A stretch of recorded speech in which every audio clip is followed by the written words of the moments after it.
In the United States, most financial systems used by households fail under pressure, not during planning. On paper, many plans look reasonable. In real life, they collapse when timing shifts, stress rises, or decisions stack too closely together. This gap between plan quality and lived outcome is where frustration begins. Personal finance guidance often treats money as a static resource. Households experience money as motion. Paychecks arrive on different days. Bills cluster. Obligations overlap. When advice ignores movement and focuses only on totals, it misreads the problem from the start. A household earning sufficient annual income can still experience repeated instability. The cause is not ignorance, it is structural mismatch. Income timing, obligation timing, and decision timing rarely align naturally. Advice that assumes alignment fails quietly. Most budgeting frameworks rely on calendar symmetry. They assume a month as a clean unit. Real expenses do not respect monthly boundaries. Repairs, renewals, seasonal costs, and family obligations appear irregularly. When systems do not account for this, households improvise. Improvisation increases error. Another overlooked mechanism is cash compression. Cash compression occurs when too many obligations demand payment within a narrow window. Even financially responsible households experience stress during compressed periods. Advice that ignores compression treats stress as mismanagement rather than design failure. Financial pressure is often discussed emotionally, but it operates mechanically. Pressure rises when flexibility drops. Flexibility drops when funds are locked, decisions are delayed, or exit options narrow. Advice rarely maps flexibility explicitly, even though flexibility determines survivability. Liquidity plays a central role here. Liquidity is not wealth. Liquidity is access. Many strategies reduce access in pursuit of optimization. Reduced access increases fragility. A household with lower totals but higher access often outperforms a household with higher totals and restricted access under stress. Personal finance advice tends to merge stability actions and growth actions into a single plan. This creates internal conflict. Stability actions prioritize shock absorption. Growth actions prioritize expansion.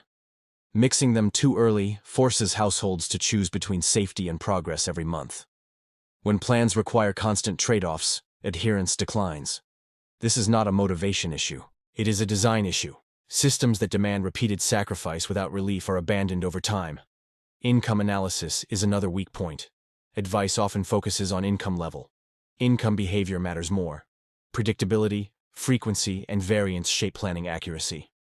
Two identical salaries can produce very different outcomes depending on how income arrives. Households with variable income experience planning drag. Planning drag occurs when uncertainty delays decisions. Delayed decisions increase last-minute actions.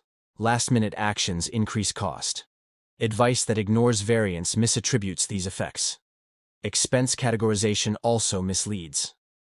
Labeling expenses as fixed or discretionary hides exit friction. Exit friction measures how difficult it is to reduce an expense once committed. High exit friction expenses increase long-term pressure.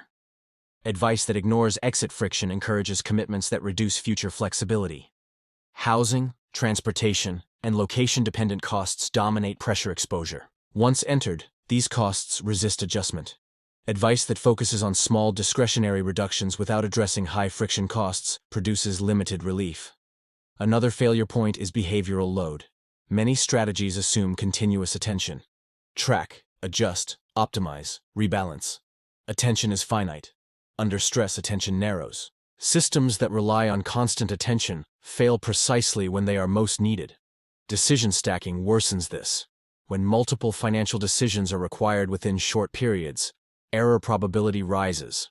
Advice that increases decision frequency without reducing decision weight amplifies instability. Financial stress is often treated as a mindset problem. In reality, it is a bandwidth problem. Limited bandwidth reduces execution quality. Systems that respect bandwidth perform better than systems that demand willpower. Many Americans intuitively sense this. They abandon complex systems without fully understanding why. The explanation is mechanical. The system exceeds sustainable operating limits. Another structural issue involves progress measurement. Common metrics move slowly. Slow feedback weakens reinforcement. Households struggle to feel improvement even when trajectories improve. Advice that lacks intermediate signals feels unrewarding. Operational indicators matter more than abstract totals. Fewer cash-short weeks, reduced emergency transfers, smoother obligation cycles. These indicators reflect lived stability. They are rarely emphasized. Life transitions expose another weakness. Career changes, relocations, family expansions, and caregiving responsibilities disrupt even strong plans. Advice that assumes uninterrupted execution fails during transitions. Robust systems incorporate pause capacity. Pause capacity allows households to maintain position without collapse. Many plans lack this feature. When progress pauses, systems unravel. Another distortion arises from moral framing. Financial outcomes are often tied to personal virtue. This discourages experimentation. Households hesitate to adjust plans for fear of failure labeling. Adaptive systems require neutral evaluation. Advice repetition also contributes to fatigue. Principles are restated without operational depth. Save more. Plan ahead. Spend intentionally. Without execution logic, repetition adds noise. Conflict resolution is rarely addressed. Households face competing priorities: stability versus growth, liquidity versus efficiency, flexibility versus commitment. Advice that does not resolve conflicts leaves households stuck between options. Constraint awareness is missing from much guidance. Time, energy, income reliability, and attention impose limits. Advice that assumes abundance misaligns with reality. Most Americans are not operating inefficiently. They are operating under constraint. Systems must be built for constraint, not ideal conditions. Reframing personal finance around operating conditions changes everything. Map cash movement. Identify compression zones. Reduce exit friction. Preserve access. Simplify decisions. Measure stability before growth. This approach does not reject ambition. It sequences it.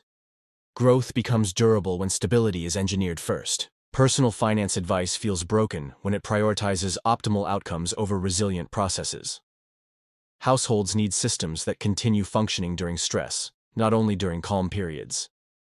When guidance aligns with how money actually moves, how pressure accumulates, and how humans decide under constraint, frustration declines. Progress becomes quieter, but stronger. Effective financial systems operate in the background. They reduce emergencies rather than reacting to them. They create room to think rather than demanding constant vigilance. This is the gap modern advice fails to address. Not intelligence. Not effort. Design. Until personal finance guidance is rebuilt around motion, pressure, and constraint, Americans will continue to feel capable yet stuck. The issue is not discipline, it is structure. That is where real improvement begins. The first correction is sequencing.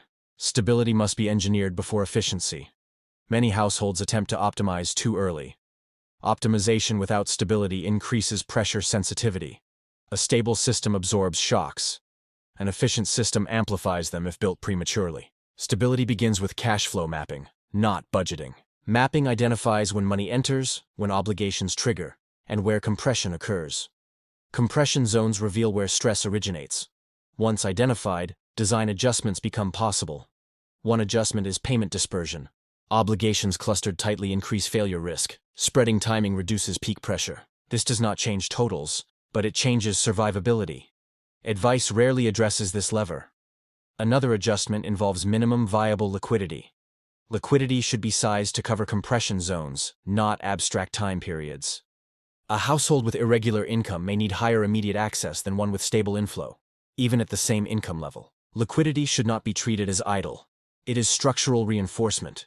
Removing it too early weakens the system. Growth strategies function best when liquidity buffers volatility. The second layer is pressure reduction. Pressure comes from rigidity.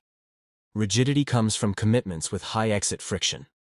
Reducing pressure requires evaluating commitments not just by cost, but by reversibility. Before adding obligations, households benefit from friction testing. How easily can this expense be reduced, paused, or exited under stress? Commitments that score poorly on reversibility should be limited until pressure exposure declines. Transportation, housing, and location-linked costs dominate pressure profiles. Small discretionary changes rarely offset large, rigid commitments. Advice that focuses on minor cuts without addressing major anchors misallocates effort. The third layer is decision simplification. Systems should function with limited attention. This requires reducing decision frequency and complexity. Defaults matter. Automatic behaviors outperform manual ones under stress. Instead of constant tracking, thresholds work better. Thresholds trigger action only when deviation matters. This reduces monitoring load and preserves attention for higher impact decisions. Financial systems should also tolerate inconsistency. Missed actions should not cascade into failure. Recovery paths must be built in. Systems that punish imperfection discourage engagement. Another improvement involves redefining progress. Progress should be felt before it is measured. Early indicators signal system health. Reduced urgency. Fewer forced trade-offs.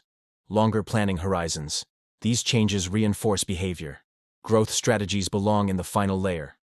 Growth capacity expands naturally once stability and pressure are managed. At this stage, optimization no longer threatens survivability.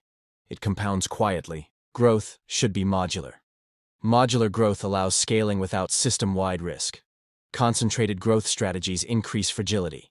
Advice that pushes concentration before resilience increases exposure.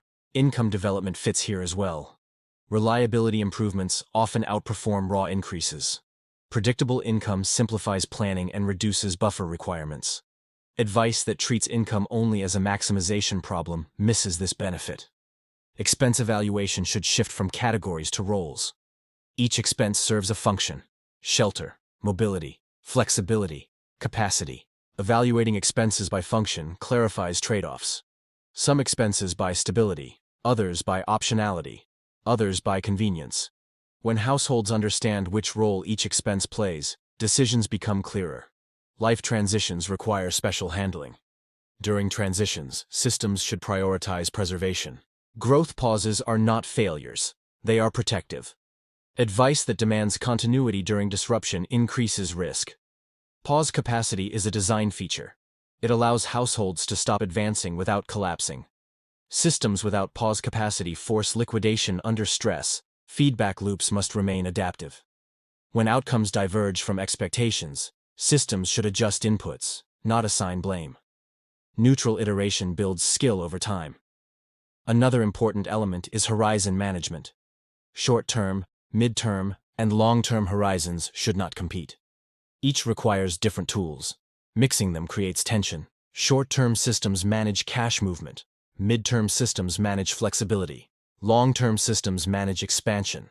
Advice that collapses horizons creates confusion. Constraint-aware systems also acknowledge trade-offs explicitly. Not everything can be maximized simultaneously. Choosing stability over speed is sometimes optimal.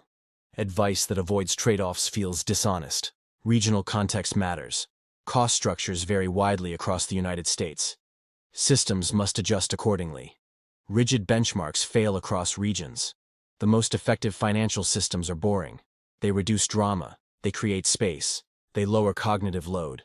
They do not demand constant engagement. This stands in contrast to much popular guidance, which emphasizes activity over architecture. More actions do not guarantee better outcomes. Better design does. When systems are built around motion, pressure, reversibility, and bandwidth, households experience fewer emergencies. This changes behavior naturally. Confidence grows without forcing motivation. Personal finance advice feels broken when it treats households as static calculators. It works when it treats them as operating systems under load. Rebuilding guidance around these principles shifts the experience. People stop feeling behind.